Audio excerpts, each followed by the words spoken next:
അസ്സലാമു അലൈക്കും വറഹ്മത്തുള്ളാഹി വബറകാതുഹു. ബഹുമാനപ്പെട്ട ഇമാം ബുഖാരി മുസ്ലിം റിപ്പോർട്ട് ചെയ്തൊരു ഹദീസാണ് ഞാനിവിടെ പ്രസൻറ്റ് ചെയ്യുന്നത്.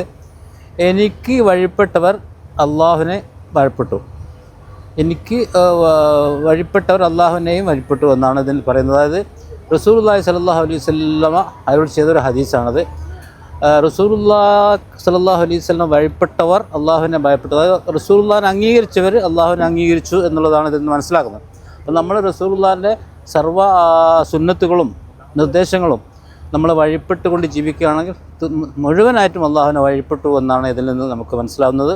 ഈ ഒരു ഹദീസ് ഇമാം ബുഖാരി മുസ്ലിം റിപ്പോർട്ട് ചെയ്ത പ്രബലമായ ഹദീസാണ്. അപ്പോൾ ഇത് നമ്മൾ മനസ്സിൽ കണ്ടുകൊണ്ട് ജീവിക്കാൻ വേണ്ടിയാണ് ഈ ഹദീസ് ഇടുന്നത്. ഈ ഒരു സംഭവം നമ്മുടെ ജീവിതത്തിൽ ഉടനീളം പകർത്തണം എന്നാണ് എനിക്ക് പറയാനുള്ളത്.